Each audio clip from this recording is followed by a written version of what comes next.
कौशाम्बी जिला सन 2017 के विधानसभा चुनाव में तीनों सीटों पर बीजेपी काबिज रही। गंगा और यमुना दोनों नदियां यहां से बहती हैं, लेकिन इसके पहले हमेशा विधानसभा चुनाव में बहाव बसपा की तरफ रहा था। इस बार देखना होगा कि वोटर किस तरफ बह रहा है और किस पार्टी को बहा के ले जा रहा है। देखिए मेरे साथ इस चुनाव यात्रा में।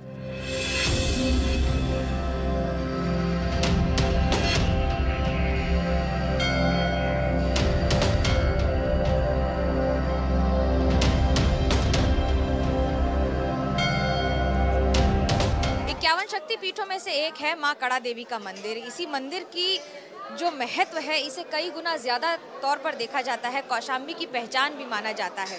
पूर्वांचल के सैकड़ों लोग यहाँ दर्शन करने के लिए आते हैं और देश के कई हिस्सों से भी आते हैं, लेकिन सुविधाओं के नाम पर अभी भी ये इलाका पिछड़ों में ही गिना जाता है। अभी यहाँ की सड़कें बहुत ही जर्जर हैं, विकास बहुत कम है। चौहद्दी जो है विकास के मामले में बहुत पीछे है। ये माता शीतला के दरबार में प्रशासनिक व्यवस्था होती है, मगर अभी उस हिसाब से व्यवस्था नहीं हुई है। वॉशरूम तो बना हुआ है पर वहाँ का सुविधा नहीं, खुला नहीं हुआ है, वहाँ से रोड नहीं दे रहे हैं। जो कचरा की जो व्यवस्था होनी चाहिए एक जगह पर, उसको निस्तारण करने की, वो अभी तक नहीं हो पाई।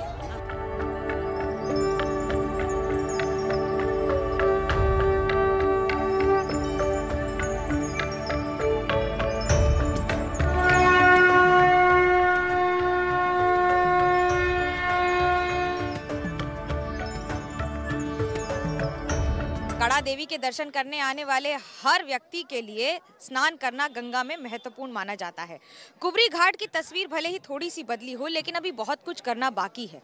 स्थानीय लोगों का कहना है कि बार बार नमामि गंगे के लिए सफाई तो हुई है, लेकिन सफाई के नाम पर गंदगी रह ही गई है। अगर सिर्फ गंगा स्नान के लिए घाट को छोड़कर अगर देखा जाए बाकी सुविधाओं की तो यहाँ बहुत कमी देखने को मिलती है। नमामि गंगे के परियोजना के अंतर्गत सफाई गंगा की तो हो गई है दिखावे में, लेकिन अभी हमारे गंगा तट पे देख लीजिए आप लगा के, यहाँ सफाई अभियान का कोई जोर नहीं है। कड़ा देवी का क्या महत्व है और यहाँ पर क्या स्थितियों में या फैसिलिटीज में कोई परिवर्तन आया है पिछले कुछ वर्ष? पहले के से परिवर्तन में बहुत ज़्यादा देखने को मिलता है। गंगा मैया स्वच्छता अभियान में बहुत कार्य हुआ है, घाट भी पक्का बना हुआ है और जो श्रद्धालु जो कम आते थे अब श्रद्धालु ज़्यादा आते हैं। इस सरकार में जो है धार्मिक दृष्टिकोण के हिसाब से बहुत ही बढ़ावा मिला हुआ है।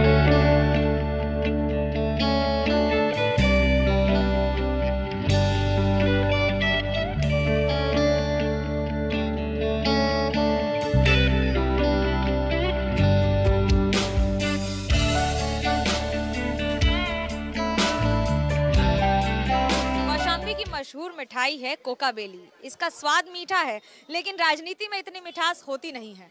हमारे साथ हैं समाजवादी पार्टी के पूर्व विधायक मतेश चंद्र सोनकर साहब। मतेश जी, ये बताइए कि इस बार क्या ये मीठा सपा खाएगी या फिर बीजेपी? मिठाई तो इस बार सपा खाएगी। जनता के पास आप वो कौन से 3 मुद्दे लेकर जाएंगे इस इलाके में? जनता के पास हम लेके जाएंगे भ्रष्टाचार, जो अपराध बलात्कार चल रहा है, महंगाई मुद्दा है। यहाँ 1-1 हजार के सिलेंडर बिक रहे हैं। सारा सामान इस सरकार में महंगा हो गया है। जो 10 रुपया का था आज वो 100 रुपया का हो गया है। सोनकर साहब, विफलता के, लॉ एंड ऑर्डर के, कानून व्यवस्था की विफलता के आरोप तो आपकी सरकार पर लगे हैं। लगते रहे हैं, लेकिन जितना लगे हैं, जो अपराध 10% था आज वो 100% है। और यह पोस्टर, बैनर, प्रचार प्रसार में जनता का पैसा खर्चा कर रहे हैं, तो ये कहाँ का न्याय हित में है? मुद्दे बहुत हैं और मुद्दों का जवाब जनता देना जानती है।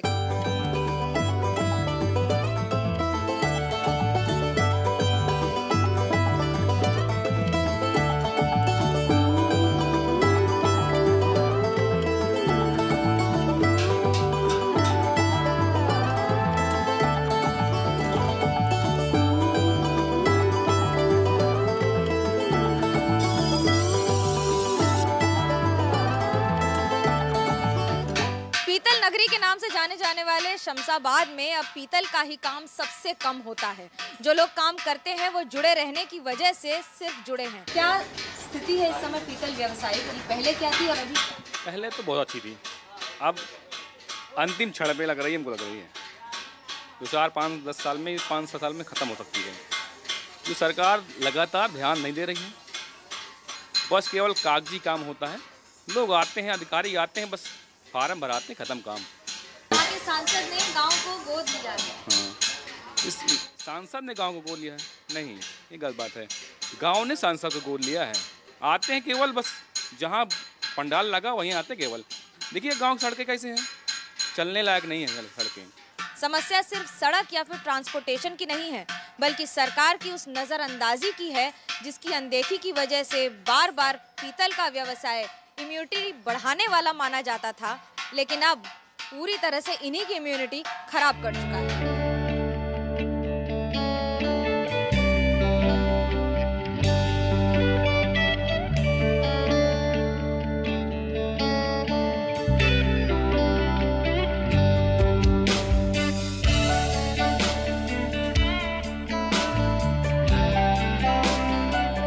कौशाम्बी में 3 की 3 विधानसभा सीटें बीजेपी ने 2017 में जीती थी, लेकिन इस बार क्या है माहौल, बात करने के लिए हमारे साथ है मंजनपुर से विधायक लाल बहादुर जी।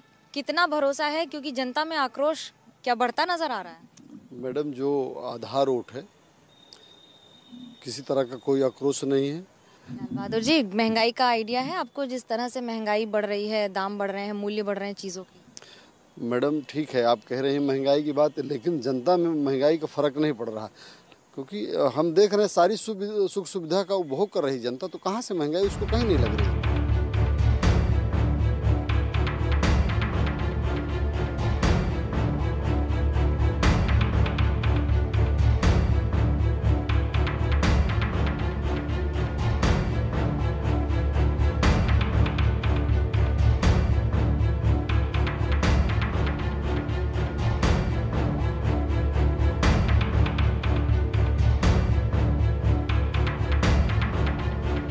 सरकार की ओर से हर जिले में एक उत्पाद एक जिला के तौर पर केले को लिया गया है, लेकिन केले के हालात कम से कम कौशाम्बी जिले में ठीक नहीं है। किसानों का बार बार यही कहना है कि खाद और उर्वरक समय पर मिलता नहीं है। करीब 100,000 मीट्रिक टन का आंकड़ा सरकार ने तय किया है कि अगले वर्ष के अंदर यहां से पैदावार की जा सकेगी, लेकिन किसानों की माने तो सरकार विफल और किसान ही सफल है। हमें कोई लाभ नहीं, कोई फर्क नहीं है, जो ऐसे कल था वैसे आज है। फसल तो बहुत ज़्यादा होती है, अब थोड़ा से कम केवल जो अन्ना पशु हैं, चूँकि इनकी वजह से थोड़ा ये केला भी खा जाते हैं, तो इनकी वजह से बाधित होती है।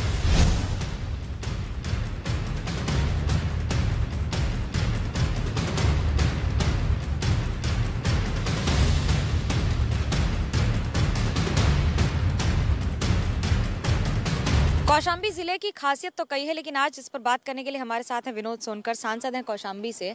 ये बताइए कि इस समय कौशाम्बी की 3 सीटें बीजेपी के पास हैं, आने वाले दिनों में क्या परिवर्तन देखने को मिल सकता है? नहीं, बिल्कुल नहीं। कौशाम्बी की 3 सीटें हमने पहले भी जीती थी 2017 में, और 22 में भी हम तीनों के तीनों सीट जीतने जा रहे हैं। विनोद जी, आपने गांव अडॉप्ट किया है, इलाका अडॉप्ट किया है। पीतल का जो उत्पाद है, पीतल की इंडस्ट्री है, बहुत ही खराब हालत में है, और ऐसा माना जाता है, लोग कह रहे हैं कि स्थिति बेहतर होती अगर सांसद गांव को गोद लेते, न कि गांव उन्हें गोद लेता। ये वहाँ के स्थानीय लोगों का कहना है, जो खराब स्थिति है उसको लेकर। देखिए, सांसद के नाते, सरकार के नाते इंफ्रास्ट्रक्चर उपलब्ध कराना मेरी जिम्मेदारी है, और वहाँ का बेसिक विकास करना ही मेरी जिम्मेदारी है। मेरे वहाँ गोद लेने से पहले वो गांव पूरी तरह से उपेक्षित था, अविकसित था। आज वहाँ पर प्राथमिक स्वास्थ्य केंद्र है, पानी की टंकी है, और वहाँ पे प्राइमरी पाठशाला की भी व्यवस्था है, सभी रोडें बन चुकी है। ये बात सही है कि वहाँ पर पीतल नगरी के नाम से वो जाना जाता था, उसके लिए लगातार एमएसएमई मेरे द्वारा प्रयास किया गया, लेकिन दुर्भाग्य कि जो वहाँ के कारीगर हैं वो वहाँ छोड़ के जा चुके हैं। जब तक कारीगर वापस आके स्वयं रुचि नहीं लेंगे, तब तक पीतल उद्योग वहाँ पनप नहीं सकता। आखिरी सवाल, समाजवादी पार्टी के पूर्व विधायक का कहना है कि सिराथू में उन्होंने खुद थाना में कंप्लेन की और कानून व्यवस्था ध्वस्त है जिले में आपके पूरी तरह। देखिए, कौशाम्बी नहीं पूरा प्रदेश जानता है कि समाजवादी पार्टी के शासन काल में प्रदेश के में कानून व्यवस्था का क्या स्थिति थी।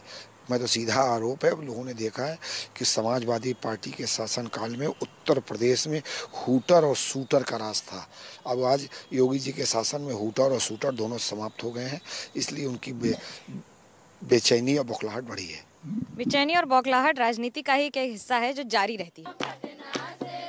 शादियों का सीजन है, ऐसे में नेताओं का भी इन घरों में आना जाना लगा हुआ है, लेकिन ये भी जनता जानती है कि वोटर को रिझाना आसान नहीं होता है, भले ही शादियों का सीजन हो या फिर जनपद के उत्पाद पर सवाल।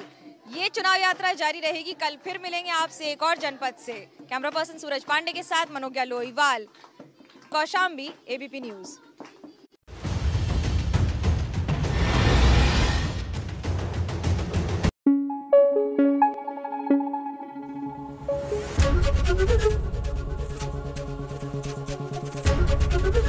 एबीपी न्यूज आपको रखे आगे।